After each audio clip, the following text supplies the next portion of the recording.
I highly suggest checking out part 1 for this video. Did a good job setting up things there. It was a pretty good set of examples discussed. Here I figure I'd talk about more examples because there's just a lot to do with public domain. So for a start, the looks. This is something I didn't really go into in the first part, but overall might not be advisable to go for a look created past the sliding timescale. A lot of characters like Superman and Wonder Woman look pretty similar, but then you have something like Dr. Fate which looks fairly different.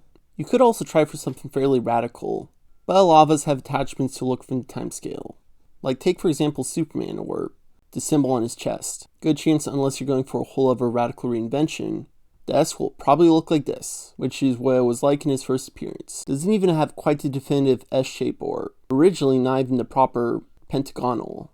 If you want to go for a Superman symbol that's like the Richard Donner version, you might need to wait a bit. Like whenever in the timescale there's a definitive S or the colors you like, right pentagonal, either that waiting or maybe a whole other reinvention. Number 2, fighting Nazis. The ins and outs of facing villains are a bit tricky. I guess something worth of note at the end of the day is that a lot of the first DC characters emerged during World War II. Perfect time to deal with a classic black and white conflict, like fighting Nazis. Decades before Aquaman faces Ocean Master or Black Manta, his first appearance is fighting Nazis. Superman fights some Nazis. Could be something to embrace or just ignore. Number 3, Green Arrow and Speedy. Looking up a lot of characters within a relation, you have some luckily near the entry point and another you have to wait an extra decade or so for. With Green Arrow, it'll be a while before Malcolm Merlyn, Count Vertigo, Black Canary, specifically his Black Canary. But then looking at his first appearance, what is this? It's Green Arrow and Speedy. Compared to other sidekicks like Wonder Girl or Aqualad, Speedy was actually right there with Green Arrow with his first appearance. That's awesome. And unlike Robin, who's like a year off from Batman, there's as much imagined Speedy rep.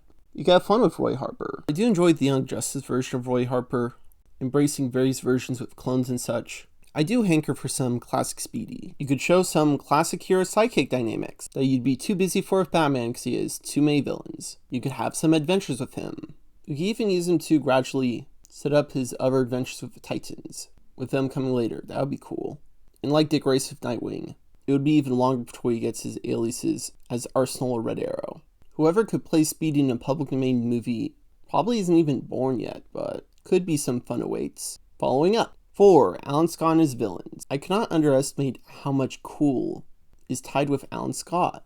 Along with being the first Green Lantern 2 decades before Hal, he also has ties with various villains such as Solomon Grundy, Sportsmaster, Vandal Savage, Icicle. He also has a villain called Harley Quinn, 5 decades before Batman's popular Harley Quinn. She also married Alan Scott. I wanted to avoid having sections that were dedicated in the last video, but this one's a doozy. While he barely has any rep, especially compared to his Flash counterpart Jay Garrick. I certainly intend to give him some rep, and we'll see where it goes. In number 5, Captain Marvel getting his name back. It's been a long, arduous battle for old Captain Marvel, now referred to as Shazam, toying with the name The Captain. But once he has his due with public domain, what's stopping him with just being called Captain Marvel? Sure, why not? Mess with all the Marvelites out there. Maybe that we could get more representative Captain Marvel, or the movie Shazam and Black Adam would have their time to just fight. Lots of fun stuff there. Anyway, here's my part 2 list with DC characters being affected by public domain, and I'm sure I could even think of more. Maybe going up a little more with the sliding timescale. Maybe at some point I could touch on some Marvel guys. They also suffer from the timescale, but Captain America did fight Nazis. Other properties entering public domain? Maybe whatever's going on with Mickey Mouse? Could be interesting. Anyway, best and public domain away.